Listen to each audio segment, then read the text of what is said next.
안녕하세요 여러분. 오늘의 천자문 사전은 246화 배회첨조입니다. 어정거릴 배, 머뭇거릴 회, 볼첨, 발올 조가 되겠습니다. 첨조는 우르르 보다는 뜻이니 사자 배회첨조를 직역하면은 거리를 배회하니 모두가 우러러 본다가 되겠습니다. 이는 지난 사자 속대 긍장과 함께하여 의관을 단정히 하고 긍지와 엄숙함을 갖춰 거리에 나서니 사람들이 우러러 본다는 문장이 완성됩니다. 의관을 정지하고 거리에 나서니 그의 몸가짐이 떳떳하고 당당하여 모든 사람들이 예를 갖추어 우러러 본다는 풀이가 되는데요. 이는 공직에서 봉사하는 자가 백성에게 항상 당당해야 한다는 말이기도 하겠습니다. 공자께서는 백성으로서 당연히 지켜야 할 예를 직접 보여주셨다고 합니다. 논어 자한편에는 다음과 같은 문장이 나옵니다. 자견, 자체자, 공자께서 상복을 입은 자, 면의상자, 관복을 입은 자, 여고자, 매인과 함께 다니는 자를 만났을 때는 견지, 수소, 필작, 보기에 아무리 어려도 반드시 예를 갖추고 과지, 필추, 지나칠 때에는 반드시 서둘렀다. 여기서 이 자체는 상복을 말합니다. 이 자는 가지런할 젠데 상복을 뜻할 때는 자로 읽습니다. 작은 만들다는 의미인데 여기서는 자세를 고쳐 잡다는 뜻으로 사용되고 있습니다. 이 글귀에서 효를 실천하고 공직에 봉사하고 선을 베풀 줄 아는 사람들에게는 존경의 마음을 표하는 공자님의 심성이 느껴지고 있습니다. 이렇듯 저희 대한민국도 예를 실천할 줄 알고 그러한 일을 존경할 줄 아는 사회가 되었으면 합니다. 그럼 글자에 대해 살펴보도록 하겠습니다. 먼저 어정거릴 배를 설명드리겠습니다. 이 자는 두인변에 안일비가 있는 형태인데요. 두인변은 사람인이 두 개 겹쳐진 것 같다 하여 붙여진 이름이고 실은 조금거릴 척이 정식 명칭입니다. 사거리를 뜻하는 이 단일 행자의 이 좌측 반만을 그린 것인데요. 행은 거리를 걷다는 의미이지만 이 반만 걸었다 해서 조금 걷다, 천천히 걷다는 의미를 갖고 있습니다. 그렇지만 구성자로서 보통 이 사용될 때에는 이 행의 의미를 부여합니다. 한편 이 행자에서 우측 반만 그린 자는 이 자축거릴 촉입니다. 자축거리다는 말은 힘없이 터덜거리는 모양을 말합니다. 안일비는 원래 날개 혹은 날다는 의미로 만들어진 자형입니다. 각 골자를 보면은 한 상의 이 양날개가 그려진 형태입니다. 이 자는 두 손으로 이 새의 양날개를 붙잡고 있는 모습입니다. 새의 좌우 날개가 이 모습이 마치 등진 사람을 그린 것 같다 해서 그 의미상으로 배척하다, 배반하다, 아니다, 그러다로 그 뜻이 날개에서 그러다는 의미로 바뀌게 됩니다. 나중에는 그 의미가 확장되어서 나무라다, 꾸짖다, 원망하다 등으로 또 다른 뜻이 생겨나고요. 따라서 이 소전에서는 이 날개, 날다를 뜻하기 위해 새로 만든 자가 바로 이 날비자가 되겠습니다. 날아가는 새의 날개를 이 형상한 자형이 됩니다. 어정거릴 배는 제대로 걷지 않고 이 방향 저 방향으로 헤매는 것을 의미하는데요. 그래서 이 걷다는 의미의 이 행자와 이 안일비의 합자로서 그 의미를 나타내었습니다. 즉 걸음이 일치되지 않고 반대로 이 왔다 갔다 하는 것으로 이해되어서 이 자형은 배회하다는 뜻을 갖고 있습니다. 따라서 이 어정거릴 배가 뜻하는 바는 어정거리다, 방황하다, 배회하다, 논일다, 그리워하다 등이 되겠습니다. 다음 자는 머뭇거릴 회입니다. 이 자 역시 두인변에 돌아올 회의 합자입니다. 돌아올 회는 물의 소용돌이를 그린 자형입니다. 그래서 원래 의미는 소용돌이 또는 이 돌다였습니다. 그러나 차츰 이 돌다는 의미는 제자리로 다시 되돌아오다는 의미로 발전되어서 이제는 돌아오다는 의미로 더 많이 사용되고 있습니다. 따라서 물이 소용돌이 치다는 자형으로 다시 만들어지는 것이 이 삼수변이 들어간 세차게 흐를 환자가 되겠습니다.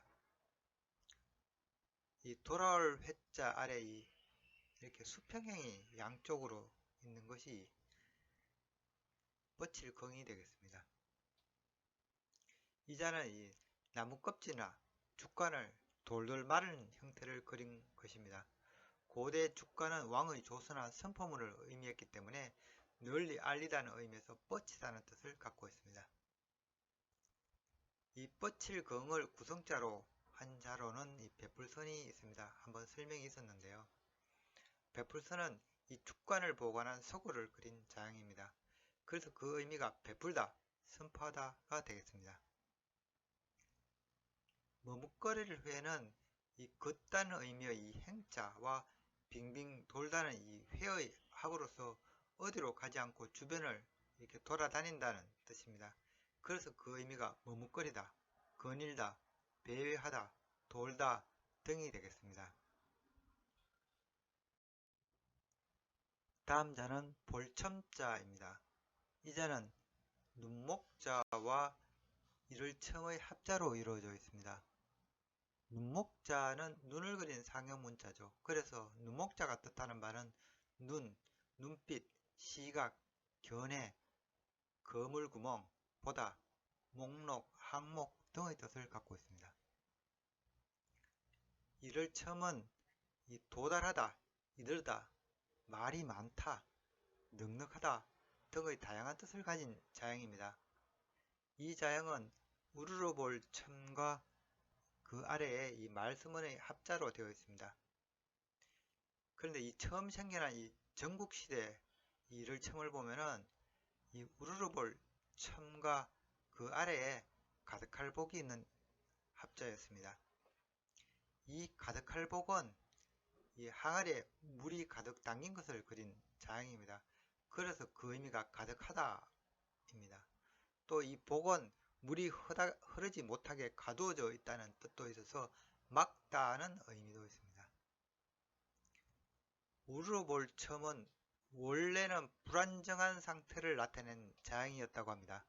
각골자는 이 무언가가 이렇게 기울어져 있거나 이 쓰러진 형태를 취하고 있습니다.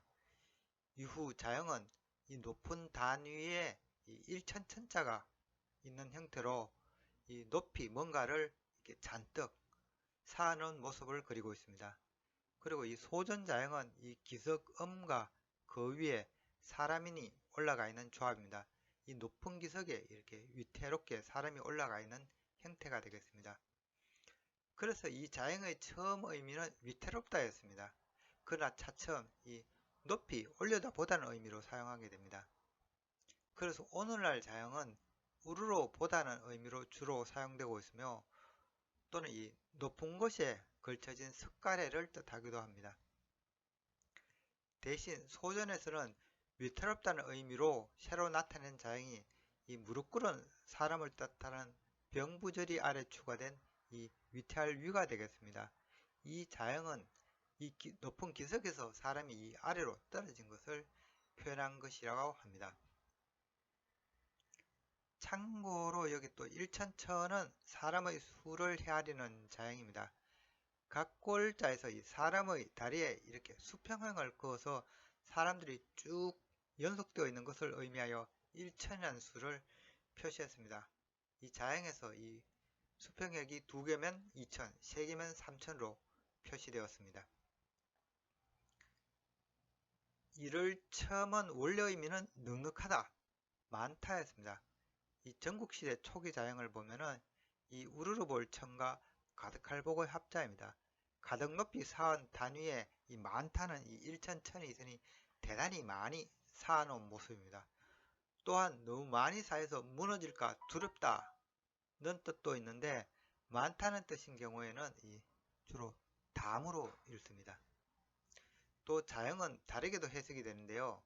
이 위에 사람이 있으니 이 높은 곳에 도달하다 또는 목적지에 이르다는 뜻도 있고, 또한 사람이 높은 곳에서 멀리 바라보다는 뜻도 있습니다. 이때는 주로 처음으로 읽습니다. 한편 이 자형은 소전을 오면서 오기가 된 것인지 불명하지만은 이 가득할 복이 이 형태가 비슷한 말씀 언어로 바뀌게 됐습니다. 그래서 자형에는 새로운 뜻이 생겨나는데요.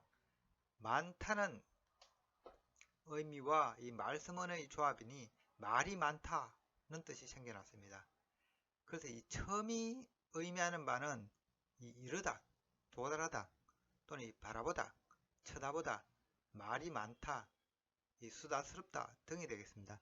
또한 담으로 쓰이는 경우에는 이 넉넉하다 또는 이 두려워하다 등이 되겠습니다.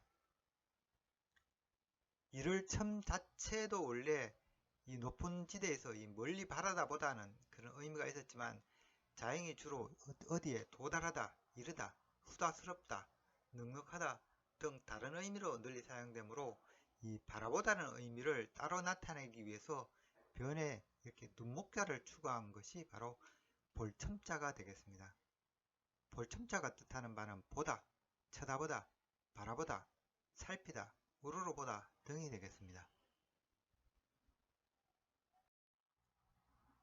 오늘의 마지막 자는 바라볼 조가 되겠습니다. 이 자는 눈목자와 이 조조의 합자로 이루어져 있습니다. 눈목자는 눈을 그리는 상형문자로서 보다는 의미를 갖고 있죠.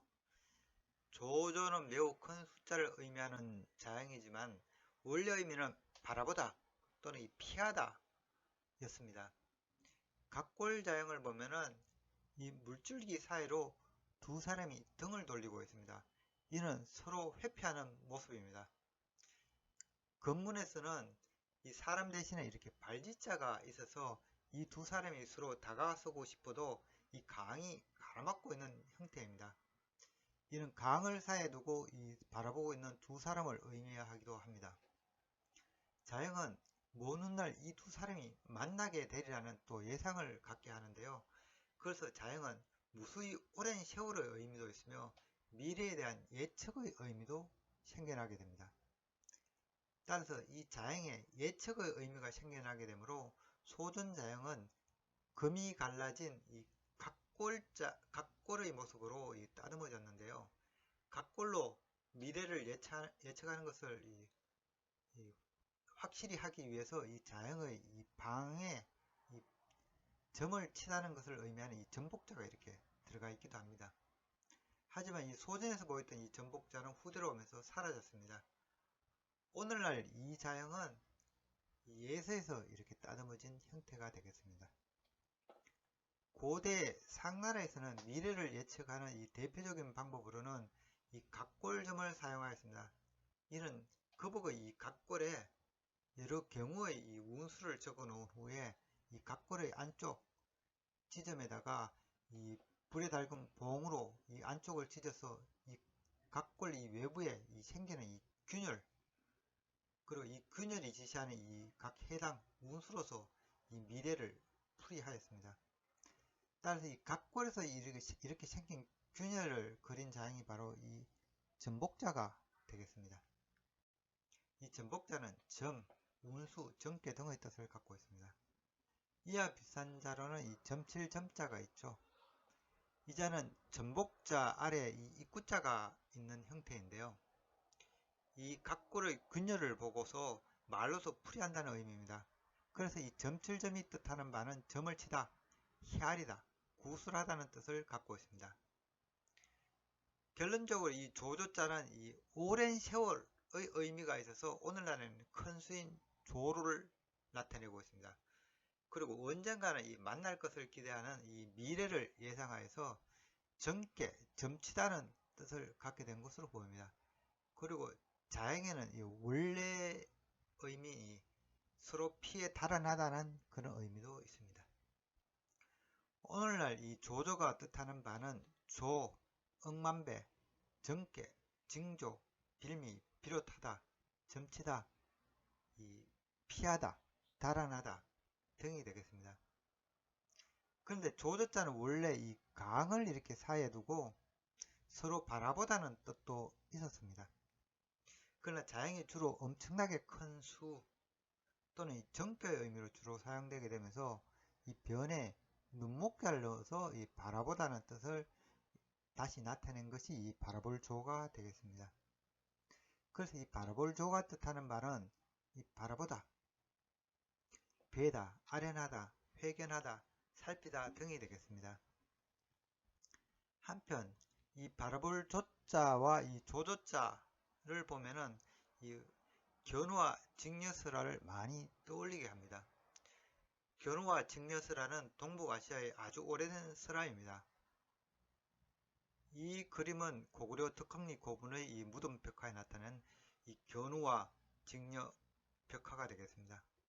견우와 직녀설화는 이미 이 주나라 시경에 하늘의 은하수가 빛나는데 직녀성은 배의 무늬를 짜내지 못하고 견우성은 수레를 끌지 못한다는 내용이 기록되어 있기도 합니다.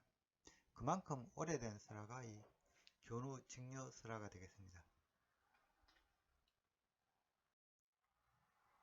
이상으로 오늘의 천자문사자 배회첨조, 즉 이 거리를 배회하니 사람들이 우러러 본다는 사자성어를 마치도록 하겠습니다. 한편 이 배회첨조는 달리 해석되기도 하는데요. 이 배회라는 것은 앞으로 나아가지 않고 머뭇거린다는 말인데요. 그리고 첨조는 세심하게 헤아리는 것으로 이해해서 배회첨조는 앞으로 나아가기 전에 세심하게 주위를 헤아린다로 이렇게 해석하기도 합니다. 논어 태백편에 보면은 이 정자가 죽을 때가 되어 제자들을 불러 모아 다음과 같이 말하게 됩니다. 개여족, 개여수, 내 발을 열어보고 내 손을 열어보아라. 시운, 시경에 이르는 대로 전전긍긍, 여임 10년, 열이 박빙, 벌벌 떨고 조심조심, 깊은 연못에 임하듯이 얇은 얼음을 밟듯이 살아왔다. 이금 이후 오지면부 소자. 오늘 이후로 나는 이 일로부터 면할 것임을 알게 되었다. 제자들아. 시경수화편에 공자께서 이러시기를 신체 발부 수지부모 불감회상이라 했습니다. 신체의 모든 부위는 부모에게 물려받은 것이기에 감히 상처를 내서는 안 된다는 말인데요. 정자는 이 시경에 나오는 공자님의 가르침에 따라 살아있는 동안 부모님에게 받은 mon이 상할까 항상 두려워하며 살았는데 이제 삶을 마치니 그 의무에서 벗어나게 되었다는 내용이 되겠습니다. 이 정자의 일화는 오늘날 통념과는 조금 떨어지긴 하지만 부모님이 나 자신을 있게 한 부모님 그리고 부모님이 있게 한 나 자신을 사랑할 줄 아는 것이 남을 사랑하는 이 첫걸음이라는 생각이 들게 합니다. 지금까지 시청해 주셔서 감사합니다.